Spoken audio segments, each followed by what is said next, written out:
It's a great honor to be able to moderate this session. I'm James Bucksbaum. I want to thank Juhan Robert for inviting me.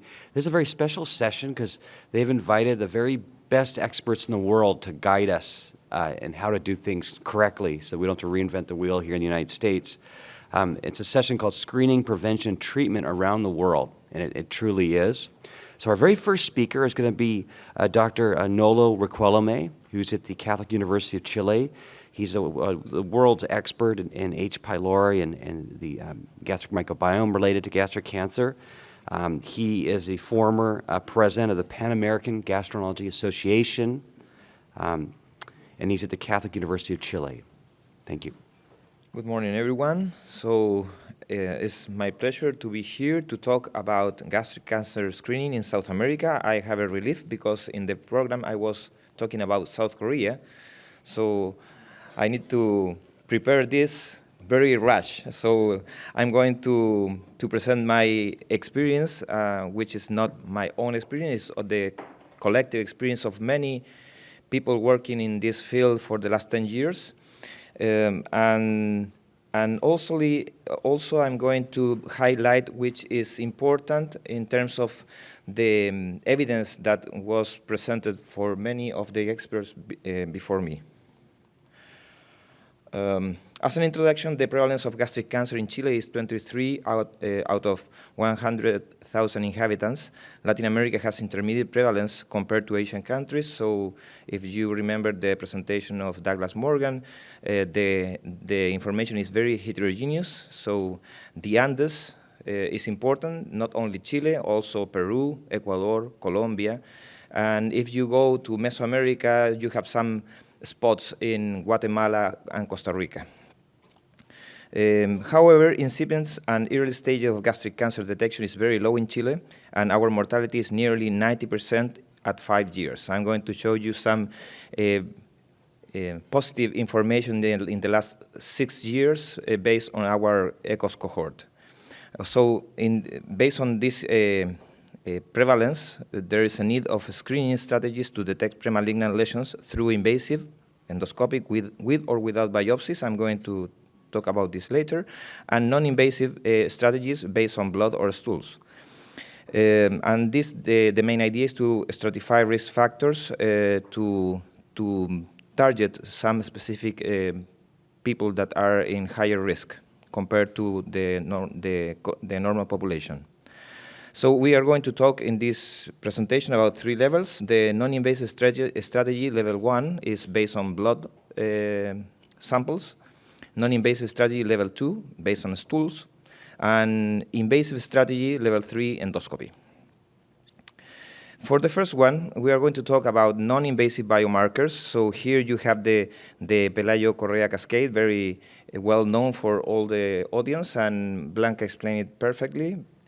What we have as biomarkers are not perfect, but the main information is coming from pepsinogen 1 and 2 as a marker of gastric atrophy, but also antiparietal cells and anti-intrinsic factor as a marker of autoimmune gastritis. Ferritin is an interesting target. It appears in some articles, and we have unpublished data related to ferritin, probably linked to atrophy, to hyperchlorhydria, not as acute phase protein marker like ultrasensitive PCR, C-reactive protein, sorry. So for intestinal metaplasia, we have threefold factor and antigen 15-3. Ultrasensitive C-reactive protein as a marker of inflammation. And I skipped the information that we work with Alejandro Corvalán about reprimo-likes and microRNAs because I think that we need to be focusing something that could be based on low-cost markers. So this is the pool sensitivity and specificity for GastroPanel, which is a combination of serology, pepsinogen 1 and 2, and gastrin 17. The utility of this marker is around 0.7 or 0.8 in terms of the ROC curve, so it's good, but it's not perfect. And if you have severe atrophy, the marker is much better, the performance. This is our experience in Chile. We use the serology for H. pylori combined with pepsinogen 1 and 2, and we add demographic variables. As you can see, the moderate improvement adding demographic variables for the diagnosis of gastric cancer, right up the figure of the ROC curve, and the effect adding demographic variables for the gastric atrophy is much lower. So it's more important to add demographic variables to detect gastric cancer rather than to improve the performance in terms of identifying atrophy or gastric intestinal metaplasia. Threefold factor is important because it's one of the markers for gastric intestinal metaplasia. The other one are more related to atrophy. And you can see here our experience is already published in terms of threefold factor. So the ROC curve is moderate, is 0.76 for gastric cancer. Sensitivity is not so good compared to specificity. But if you add pepsinogen 1 and 2 plus threefold factor, so the ROC curve is slightly better. What happened with this information? We thought that there is not a magic bullet. So you have some specific biomarkers that are good, sometimes good enough, but not perfect. And if you combine biomarkers to target every stage of the Pelayo-Correa's cascade, you could have an improvement in the performance of a combined non-invasive biomarkers. So this is what we work in the last 2 years with Alejandro Corvalán and many others here. We target the serology for H. pylori as the main target of the carcinogenic process, antiparietal cells, antibodies, pepsinogen for atrophy, threefold factor for metaplasia, and for the whole process, the C-reactive protein. You can see here that the ROC curves isolated are not so good, 0.6, 0.7. But what is interesting in these ROC curves is the C-reactive protein is much better, the performance in gastric cancer. If you combine all of this plus the demographic data, what we can see here is an important improvement in terms of the ROC curve for a high risk of lesion, so Olga 3-4 is our main target, dysplasia and gastric cancer. All combined, the area is 0.76. But if you go to high-grade dysplasia and gastric cancer, it's over 0.9. So if you add ferritin, the performance is much better. So I think this is going to be promising. Yesterday we have a presentation. We are in phase 3, so this is the discovery cohort, and we need to take some prospective validation cohorts to demonstrate that if the performance is still like this, like we can see here in the discovery cohort. We have, at the moment, 3 main cohorts that we are going to test this combination. And we are going to compare the multiple biomarkers compared to a simple combination of only IgG, H. pylori serology, plus pepsinogen 1 and 2 and demographic variables. So the other thing that is important is how we can get universal coverage for H. pylori detection. As a primary prevention, the most important thing is to detect and eradicate H. pylori. We have some cultural issues. I don't know if we have time. It's good to have this conversation because in Chile, the people they have no complaints if you want to take a blood sample, but it's very difficult to get stools. So what we thought is to have a combined strategy, to have a serology. We are going to perform a serology for H. pylori, which is good in terms of sensitivity. So if you move the cutoff value to 14, the sensitivity is going to be 95%.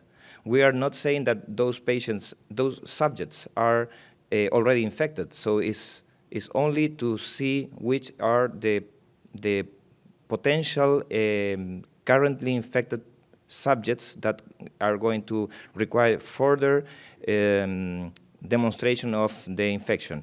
Could be UET, could be stools. The problem with UET is the cost. It's 10 times higher for us compared to stool antigens.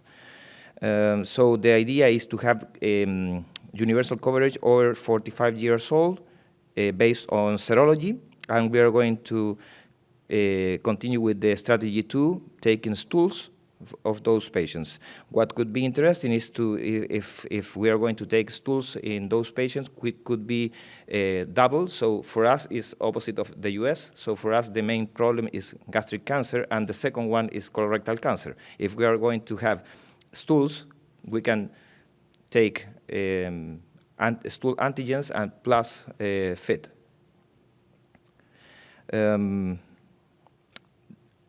We carried a survey with a panel of experts, including clinicians, including public health policers and policymakers. And the experts recommend to have the universal coverage for serology for H. pylori plus pacinogens and demographic variables, and then to test with the stool antigens only if the patients are serology positive. So test and treat strategy will be applied as a primary gastric cancer prevention, aligned with Maastricht consensus recommendation for massive eradication in population like us, intermediate or high risk of gastric cancer. Chile has universal access to coverage of H. pylori treatment, so it's not a problem. If you have a positive test, the cost is free for patients in Chile. However, diagnosis is only for symptomatic patients, so this is going to amplify the extension of this coverage. We are working with Pan American Gastroenterology Organization, OPGE, OPGE, in 2 projects, the HP LATAM register, which is very important to know which are good practices, to increase the number of the eradication rate for H. pylori, and to have a strong community moving forward of this infection. And the second one is HP RESLA, is based on resistance. Is antibiotic resistant a major problem in Latin America, particularly clarithromycin resistance, and we are going to perform DNA extraction from gastric biopsies recovered from rapid urease test. The HP LATAM register is already working. This is the first communication that we have from Chile, but we have many others from Argentina, Mexico, and Colombia coming the next year. And you can see here that, just for example, the quadruple therapy based concomitant or based on bismuth are the best in terms of the eradication rate, and is when we use high dose of amoxicillin plus metronidazole and bismuth, we have 97% of eradication rate. And the other thing that could be important is dual therapy, because it's 88% if you adjust by kilogram of weight. And this could be important if you are going to provide massive eradication in a population. If you use one antibiotic, but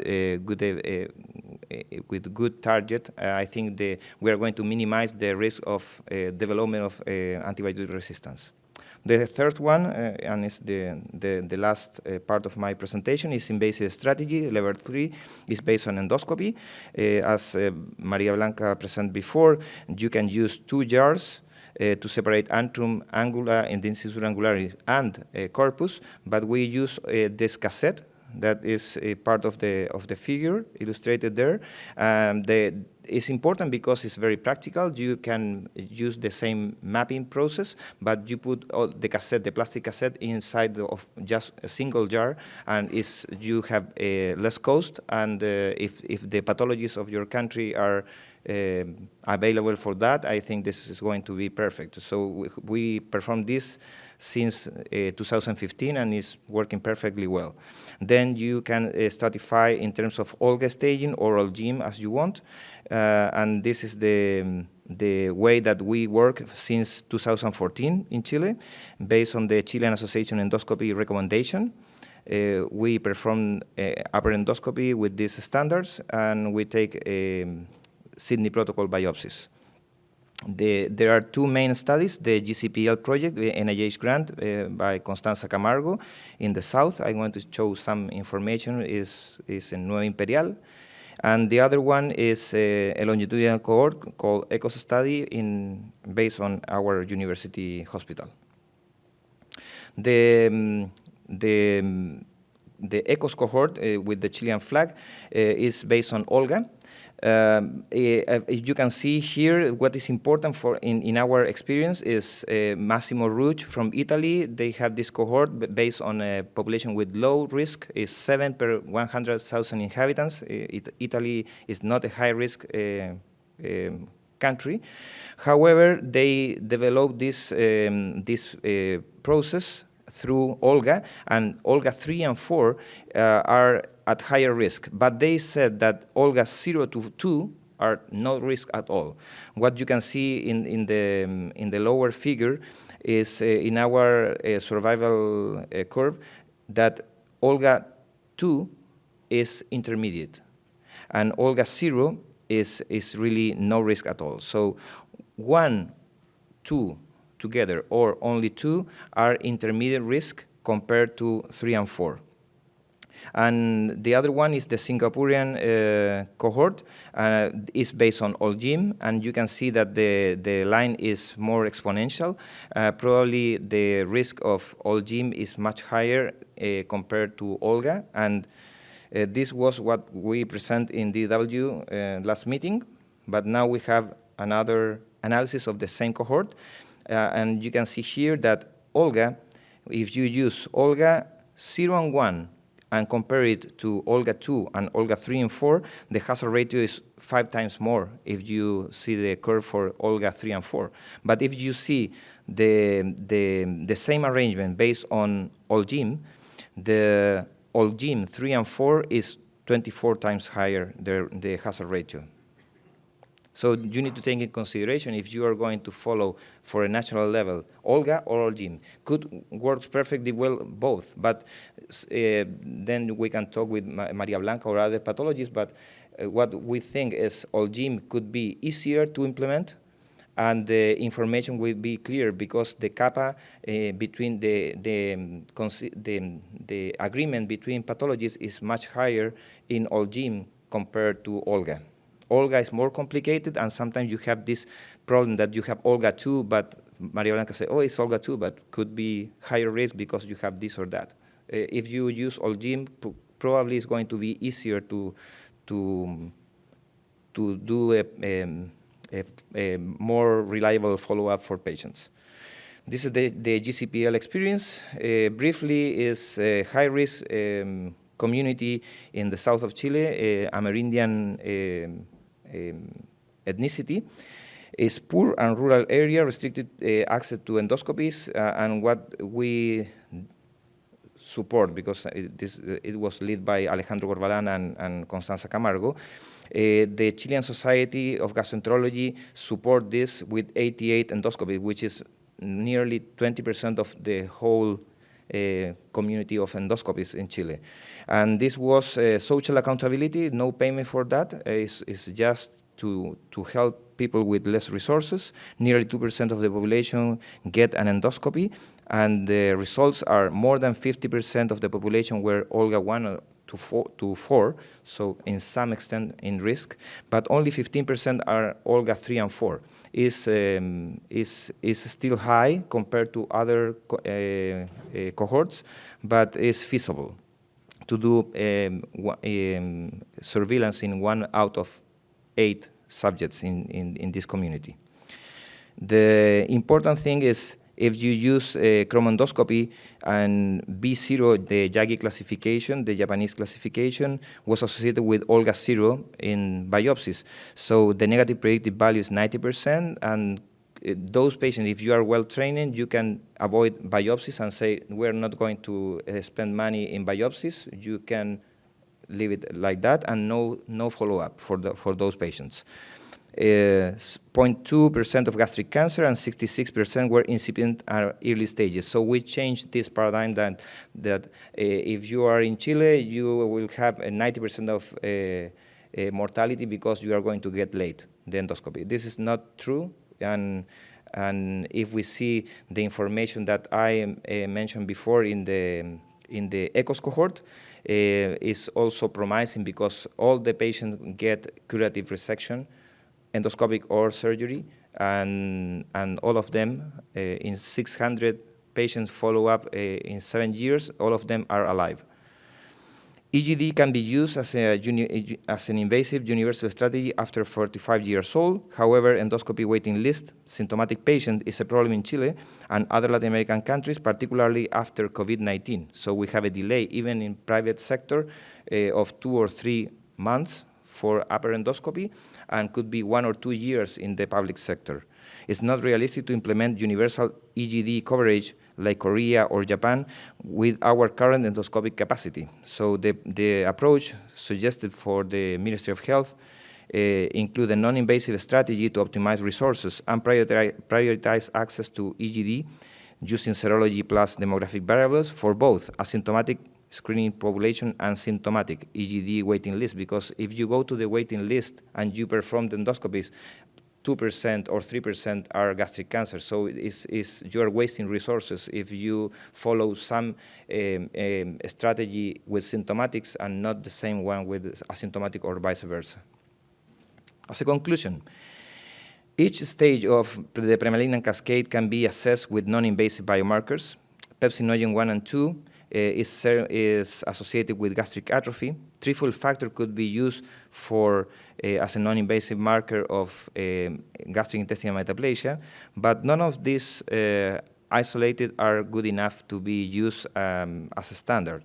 So multiple low-cost non-invasive biomarkers combined with demographic variable is a promising approach, but prospective validation cohort will be the next step to widely promote it.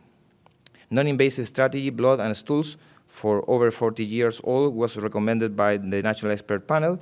For primary prevention will be based on H. pylori eradication, and invasive strategy will be applied for the same age in subject with intermediate or high-risk premalignant lesions or gastric cancer based on non-invasive biomarkers. At the moment, we prefer to assess premalignant lesions with biopsies during the EGD and follow up based on Olga and Olgim.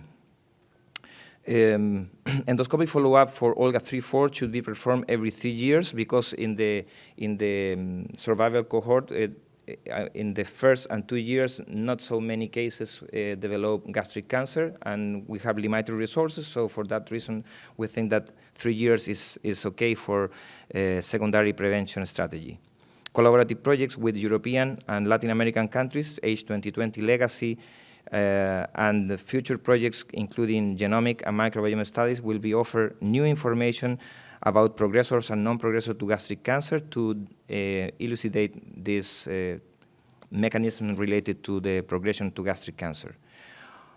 OPGE and H. pylori microbiota gastric cancer Latin American study group were supporting these strategies and promote collaborative multicenter studies that we will be happy to talk later during the meeting.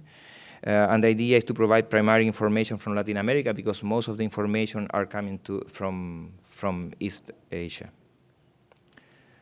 At the end, I want to invite you. We are going to have the Pan American Congress next year in Santiago de Chile. It's going to be in October 8 to 11, so save the date. We're going to be more than happy to receive you. And we are going to have 3 days of activities related to H. pylori, microbiota, and gastric cancer. This is my contact. Thank you so much.